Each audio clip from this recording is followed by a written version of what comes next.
जय श्री राधे, जय श्री कृष्ण। मंदिर श्री बंसी वाले महात्मा यूट्यूब चैनल अम्बाला शहर की ओर से हम आप सबका हार्दिक अभिनंदन करते हैं। आज हम आपको सुनाने जा रहे हैं कार्तिक मास महात्म्य के 15वें अध्याय की परम पावन कथा। इससे पहले के अध्याय 1 से लेकर अध्याय 14 तक की कथा आप हमारे चैनल पर सुन चुके हैं, जिसका लिंक इस वीडियो के डिस्क्रिप्शन में दिया हुआ है। तो अब आप सुने कार्तिक मास महात्म्य के 15वें अध्याय की परम पावन कथा, जो कि इस प्रकार है। बोल श्री राधा कृष्ण भगवान की जय, बोल श्री हरि विष्णु भगवान की जय। अब कार्तिक मास महात्म्य 15वां अध्याय। देवऋषि नारद जी कहने लगे कि हे राजन, उस समय शिवजी के गण वीरभद्र को इस प्रकार धरती पर गिरा हुआ देखकर हाहाकार करते हुए शिवजी के पास गए। तब शिवजी को जाकर उन्होंने सारा वृतांत सुनाया। उस समय भगवान शंकर को अत्यंत क्रोध हो आया। इसके बाद रौद्र रूप वाले भगवान शंकर बैल पर सवार हो वीरगणों के साथ हंसते हुए संग्राम भूमि में गए। जो रुद्रगण पहले पराजित होकर भाग गए थे, वे शिवजी को आते हुए देखकर सिंहनाद करते हुए युद्ध भूमि में पुनः लौट आए। वे और शंकर के अन्य गण भी शब्द करते हुए आयुधों से युक्त हो बड़े उत्साह के साथ बाणों की वर्षा से दैत्यों को मारने लगे। उस समय सभी दैत्य भयंकर रुद्र को देखकर इस प्रकार भागने लगे, जिस प्रकार शिव भक्त को देखकर उसके भय से पाप भाग जाते हैं। उसके बाद युद्ध में असुरों को परांगमुख देखकर वह जलंधर हजारों बाणों को छोड़ता हुआ शंकर जी की ओर दौड़ा। शुम्भ निशुम्भ आदि हजारों दैत्यराज भी क्रोध से होठों को चबाते हुए बड़े वेग से शंकर जी की ओर जाने लगे। वीर कालनेमी, खड़गरोमा, बलाहक, घस्मर, प्रचंड तथा अन्य दैत्य भी शिवजी की ओर दौड़ पड़े। हे राजन, शुम्भ आदि सभी वीरों ने शीघ्र ही बाणों के द्वारा रुद्रगणों को ढक दिया और उनके अंगों को छीन भिन्न कर दिया। तब भगवान शंकर ने अपने गणों को बाणों के अंधकार से आवृत देखकर शीघ्रता पूर्वक दैत्यों के बाण समूहों को काटकर अपने बाणों से आकाश को भर दिया। उन्होंने बाणों की आंधी से दैत्यों को पीड़ित कर दिया और बाण समूहों से दैत्यों को पृथ्वी तल पर गिरा दिया। शिवजी के वृषभ ने कुछ को मार डाला, कुछ बाणों के द्वारा मार दिए गए और कुछ दैत्य सिंह से पीड़ित हाथियों की भांति स्थित रहने में असमर्थ हो गए।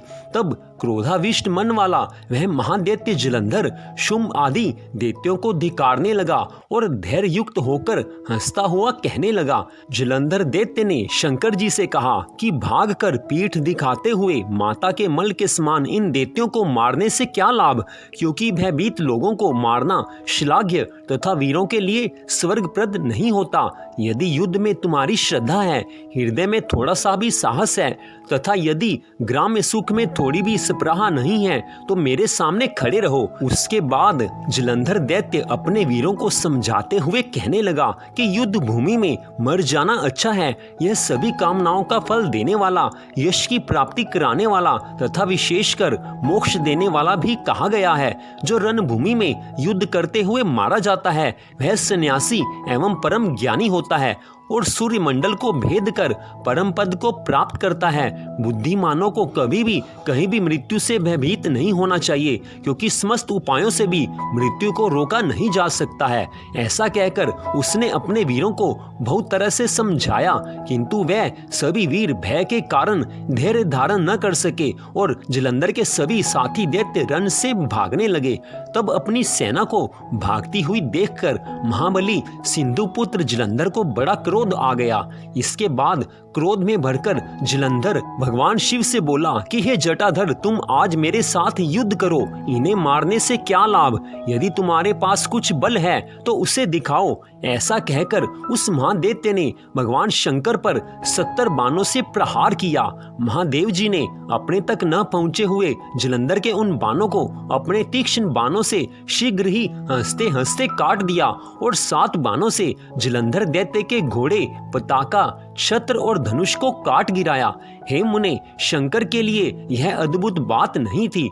तब कटे हुए धनुष वाला तथा रथविहीन वह सिंधु पुत्र दैत्य जलंधर गदा लेकर क्रोध से वेगशील होकर शिवजी की ओर दौड़ा।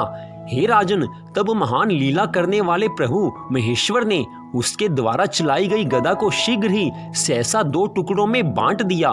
फिर भी वह महादैत्य क्रोध में भरकर अपनी मुष्टिका तान कर उन महादेव को मारने की इच्छा से बड़े वेग से उन पर झपटा।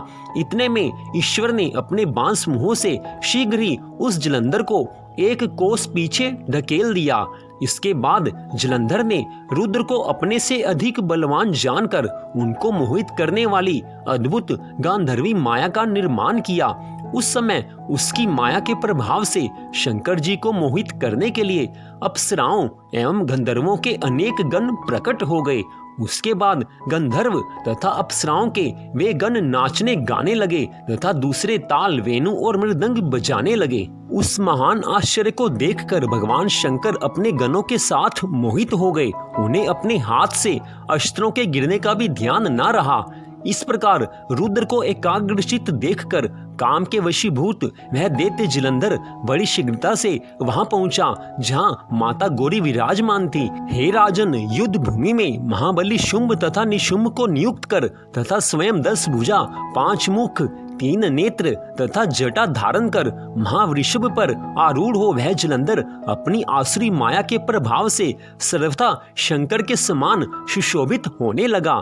शिव प्रिया पार्वती रुद्र को आते हुए देखकर सखियों के मध्य से उसके सामने आकर उपस्थित हो गई।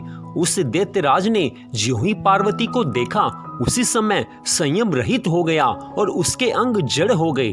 तदनंतर वे गौरी उस दानव को पहचान कर भय से व्याकुल हो वेग पूर्वक अंतर ध्यान होकर उत्तर मानस की ओर चली गई। तत्पश्चात क्षण मात्र में ही बिजली की लता के समान पार्वती को न देखकर वह दैत्य पुनः युद्ध करने के लिए बड़े वेग से वहां पहुंचा जहां शिवजी विराजमान थे। तब माता पार्वती ने सच्चे मन से महाविष्णु का स्मरण किया और उन्होंने तत्क्षण अपने समीप उन भगवान विष्णु को बैठा हुआ देखा। उसके बाद जगज्जननी शिवप्रिया पार्वती हाथ जोड़कर प्रणाम करके उन महाविष्णु को देखकर प्रसन्नचित्त होकर कहने लगी। पार्वती जी ने कहा कि हे प्रभु, हे महाविष्णु, जलंधर दैत्य ने परम आश्चर्यजनक कार्य किया है। क्या आपको उस दुर्बुद्धि की चेष्टा ज्ञात नहीं है? क्या उस दैत्य के द्वारा किया गया पाप कर्म आप नहीं जानते? तब भगवान महाविष्णु ने जगदम्बा का यह वचन सुनकर हाथ जोड़कर सिर झुकाकर शिवा को प्रणाम कर कहा। भगवान बोले कि हे देवी, आपकी कृपा से मुझे वह वृतांत ज्ञात है। हे माता, आप मुझे जो आज्ञा दें उसे मैं आपके आदेश से करने के लिए तत्पर हूँ। भगवान श्री हरि विष्णु जी की यह बात सुनकर पार्वती जी बोली कि उस दैत्य ने ऐसा मार्ग प्रदर्शित किया है, अब उसी का अनुसरण आप भी कीजिए। मेरी आज्ञा से आप उसकी स्त्री का पातिव्रत्य भंग कीजिए। हे लक्ष्मीपते, उसके बिना वह महादैत्य नहीं मारा जा सकता है, क्योंकि पातिव्रत धर्म के समान अन्य कोई भी धर्म पृथ्वी तल पर नहीं है। माता पार्वती जी की यह आज्ञा सुनकर भगवान श्री हरि विष्णु उसे शिरोधार्य करके छल करने के लिए शीघ्र ही पुनः जलंधर की नगरी की ओर चले। और इधर युद्ध भूमि में जब माया अंतर ध्यान हो गई तब शिवजी को भी ध्यान हुआ और तब शिवजी ने क्रोधित होकर लड़ाई के लिए जलंधर पर चढ़ाई कर दी। शिवजी को आया देखकर जलंधर भी बाणों की वर्षा करने लगा। तो इस प्रकार कार्तिक मास महात्म्य के 15वें अध्याय की परम पावन कथा का यहीं पर विश्राम होता है। तो मंदिर श्री बंसी वाले महात्मा यूट्यूब चैनल अंबाला शहर की ओर से आप यह परम पावन कथा सुन रहे थे। आगे आने वाली सभी अध्यायों की कथा को भी कृपया आप हमारे चैनल पर अवश्य सुने। तो आप सबका हार्दिक धन्यवाद। भगवान श्री राधा कृष्ण जी की, भगवान श्री हरि विष्णु जी की, भगवान श्री गौरी शंकर जी की कृपा सदा आप सब पर, आपके परिवार पर बनी रहे, इसी मंगल कामना के साथ जय श्री राधा रानी जी की, जय श्री कृष्ण भगवान जी की, जय श्री हरि विष्णु भगवान जी की। जय जय श्री राधे, जय जय श्री राधे, जय जय श्री राधे श्याम।